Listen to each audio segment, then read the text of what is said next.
Hello guys, आज मैं आपके साथ अपना पीएचडी एडमिशन्स बनस्थली विद्यापीठ राजस्थान, जिसकी overall ranking 97 and university ranking 58 है एंड ग्रेड A++ है, उसकी स्टोरी शेयर कर रही हूँ।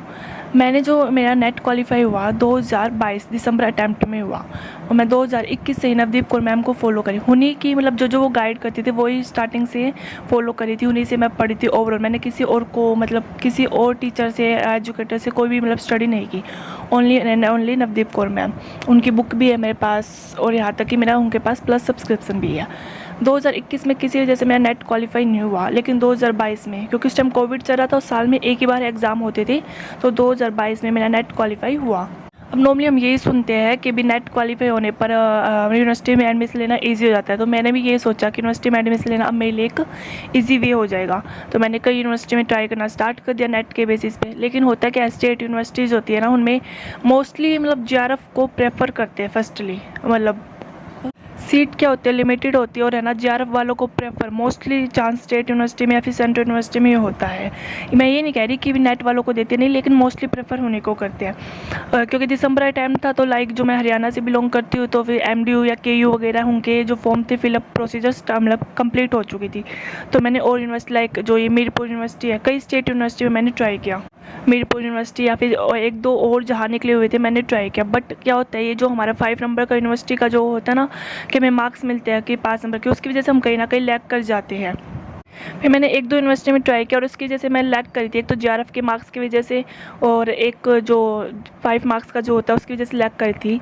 एक दो यूनिवर्सिटी में ट्राई करने के बाद मैंने सोचा कि मैं फैब वाला फिर दे लेती हूँ, क्या पता मेरा जेआरएफ हो जाए तो मेरे लिए ईजी हो जाए।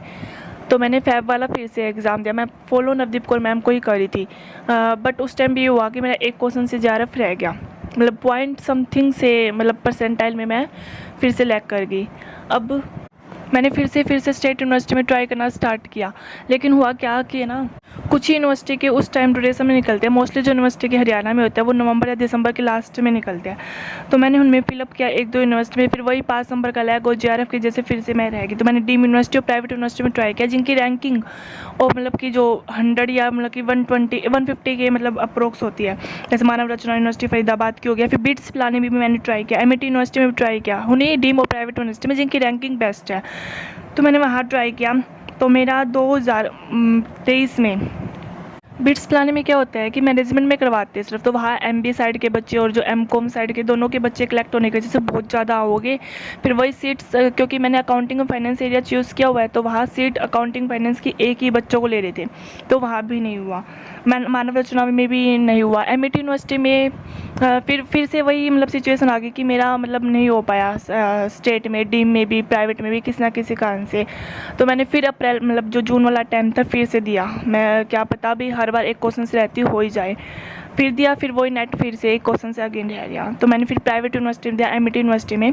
तो 2023 में मेरा एमआईटी यूनिवर्सिटी में हो गया था। बट वहाँ जाके मुझे पता चला कि वहाँ के चार्जेस बहुत ज़्यादा है, मतलब हॉस्टल इंक्लूड करके वो 250 अप्रोक्स चले जाते हैं। अगर हम हॉस्टल अफोर्ड करते हैं तो वो 250 प्लस चले जाते। फिर वहाँ मैंने क्या कर ड्रॉप कर दिया, क्योंकि इतना एक्सपेंडिचर मतलब अभी करना अफोर्डेबल भी नहीं था, और शायद में भी है ना ज़रूरी भी नहीं था। तो फिर मैंने फिर एक सेंट्रल यूनिवर्सिटी ऑफ महेंद्रगढ़ वहाँ भी अप्लाई किया। वहाँ थे जनरल कैटेगरी में 1200 बच्चों ने फॉर्म फिलअप किया हुआ था और सीट सिर्फ 4 ही थी। वही जेआरएफ वाला स्टेट सेंट्रल यूनिवर्सिटी तो कुछ तो उनके पहले से ही मतलब फिक्स वगैरह होते हैं, तो वहाँ भी नहीं हुआ। इतनी सारी मतलब अप्रोक्स अब तक मैं 7 to 8 यूनिवर्सिटी में, जिसमें सेंट्रल यूनिवर्सिटी आ गई, स्टेट यूनिवर्सिटी आ गई, डीम टू यूनिवर्सिटी आ गई, प्राइवेट यूनिवर्सिटी आ गई, हर एक में मैंने ट्राई किया बट नहीं हो पाया। और यहाँ तक मैंने 2023 जो जून में दिया था उसमें भी मैं नेट क्वालिफाई हुआ था, लेकिन मैंने गिव अप नहीं किया। ये मतलब हर एक यूनिवर्सिटी से कुछ ना कुछ एक्सपीरियंस मिला, उस एक्सपीरियंस को अपने कुछ ना कुछ उनका फीडबैक है उसको अपने जर्नी में अपनी पीएचडी के लिए मतलब ऐड ऑन करती गई।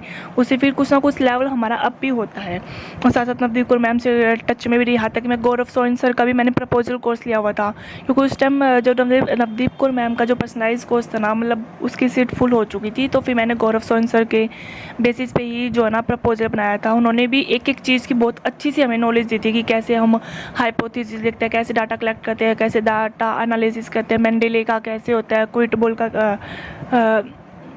कैसे होता है, क्यूलबॉट वगैरह, मतलब बहुत सारे सॉफ्टवेयर्स की उन्होंने मेरे को बहुत मतलब नॉलेज दी थी, डीपली नॉलेज दी थी। तो उसके बेस पे थोड़ा स्टैटिक्स रिसर्च की और नॉलेज मिल जाती है हमें।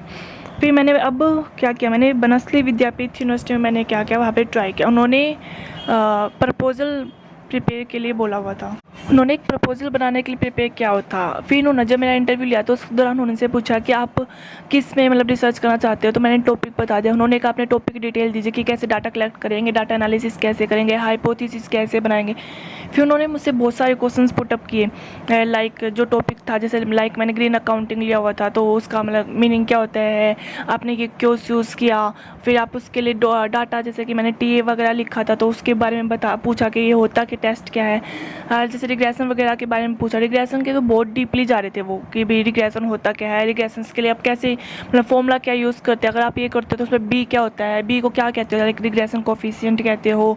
लाइक आपको पता है जैसे कि गुडनेस ऑफ फिट हम सभी जानते हैं कि काई स्क्वायर के लिए यूज़ होता है, लेकिन गुडनेस ऑफ रिग्रेशन बहुत कम बच्चों को पता होगा, जो कि नवदीप कौर मैम से मतलब पढ़ते सिर्फ उन्हीं को मतलब मोस्टली पता होगा कि गुडनेस ऑफ रिग्रेशन किसके लिए यूज़ किया जाता है। तो उन्होंने पूछा कि आपको पता है कि गुडनेस ऑफ रिग्रेशन मतलब हम कब यूज़ करते हैं, मतलब तो फिर हो गया कोफिशिएंट ऑफ डिटर्मिनेशंस कैसे होता है। तो मतलब काफ़ी जो स्टैटिक्स के नॉलेज थे वो काफ़ी इंप्रेस हो गए। तो मीन्स यानी कि जो है ना स्टैटिक्स और रिसर्च के लिए तो नवदीप कौर मैम से बेस्ट कोई पढ़ा ही नहीं सकता। वो इतनी डीपली नॉलेज देते हैं, वो आपकी पूरी पीएचडी जर्नी में भी काम आती है और साथ साथ कई इंटरव्यू में अगर वो आपसे कुछ भी पूछेगा ना तो आप उसके एक एक क्वेश्चन का आंसर बहुत अच्छे से और इम्प्रेसिव वे से और उन्हें इम्प्रेस भी कर पाओगे।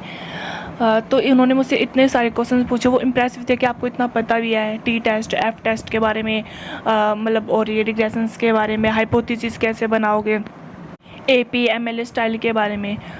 तो फिर उनका 2 दिन के बाद मेरे पास आया कि हाँ भी आपका सिलेक्शन हो गया। फिर कल मैं जब PhD एडमिशन करवाने गई तो फिर उन्होंने कहा आपकी मतलब जो रिसर्च और स्टैटिक्स की नॉलेज थी काफ़ी मतलब अच्छी थी, मतलब आपको मतलब कोई नॉलेज थी।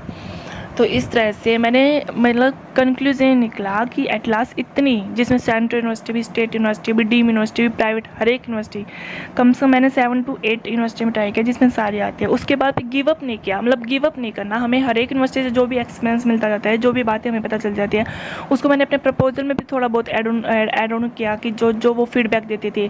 अपने टीचर्स के नवदीप कौर मैम के साथ कॉन्टैक्ट रही कि मुझे क्या क्या करना चाहिए। कई जैसे इंटरव्यू के क्वेश्चंस के दौरान वो मोस्टली कुछ क्वेश्चंस पूछते, लाइक वो है ना हमसे ये पूछते हैं कि आपने अब तक रिसर्च पेपर क्यों नहीं लिखा। कई यूनिवर्सिटी में होता है, लाइक डीम यूनिवर्सिटी में पूछते हैं। तो वही, तो फिर मुझे कहीं से पता चला तो मैंने रिसर्च पेपर का कोर्स मैम से ले लिया, ताकि भाई कहीं अगर हम इंटरव्यू देते हैं तो उसमें वो अटके नहीं, ये नहीं गिव अप कर दे।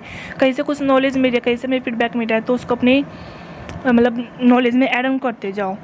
कई जगह ये पूछते हैं कि आप नेट करते हो, आपका नेट क्वालिफाई है, असिस्टेंट प्रोफेसर के लिए एलिजिबल हो, तो आप टीचिंग स्टार्ट क्यों नहीं कर रहे। कई प्राइवेट यूनिवर्सिटी या डीम्ड यूनिवर्सिटी भी पूछ लेते हैं।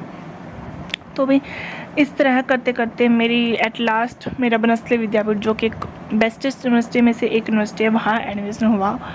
Thanks to Navdeep Kaur ma'am and my parents also. उन्होंने मुझे बहुत सपोर्ट किया। मेरे पापा हमेशा ये कहते हैं कि तेरे को जहाँ लेना है तू बस ले ले, बट अपनी जर्नी को स्टार्ट कर, टाइम वेस्ट मत कर। तो ये मेरी 1 साल की जर्नी थी जिसमें मैंने बहुत कुछ एक्सपीरियंस किया, एड ऑन किया।